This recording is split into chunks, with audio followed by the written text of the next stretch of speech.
This is a new Powered by Max Pro versus their Powered by Max Competitions.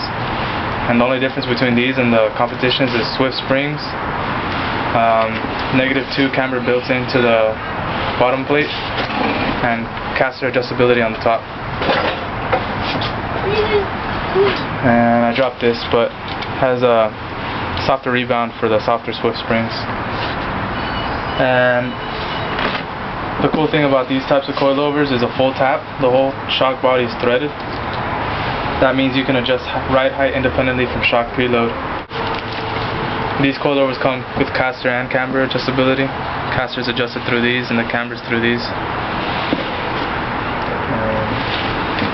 I really like these coilovers. They're pretty expensive, but for the ride quality and the quality of the coilover itself, you can't really beat it for the price.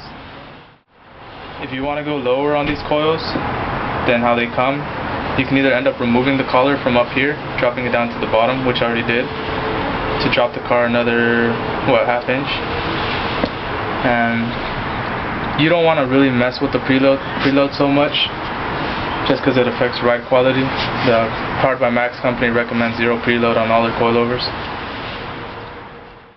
Basically, if you feel that your coilover is already maxed out by lifting this all the way up here, you still have a little bit to go. What I do with mine, just to gain a little bit of extra drop, I remove the lower mount completely by threading it off the shock body. Taking that off, removing the upper collar off all the way.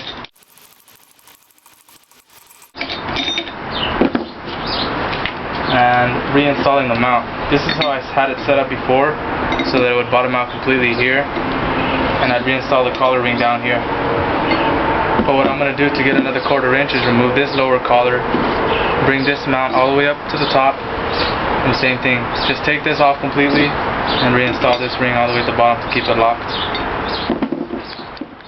It's still safe to take off these collars. It's not going to mess with the shock travel or anything because you're not messing with the preload.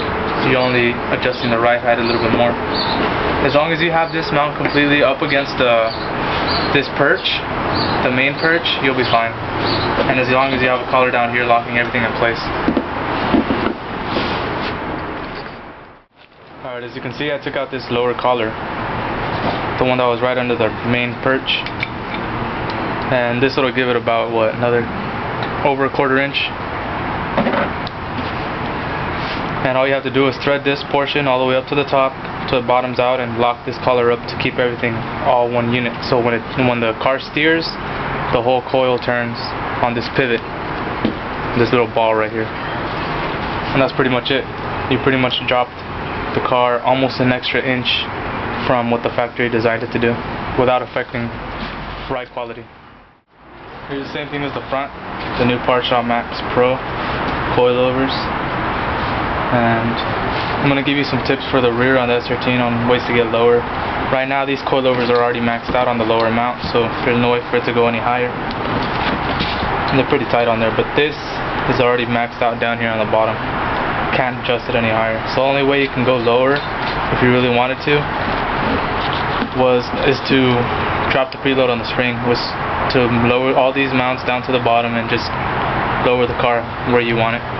Only thing that you're gonna reduce by doing that is the shock travel on the coilover itself. For every inch that you drop this, you're losing an inch of shock travel. So I recommend not doing it this way unless you really want to go lower.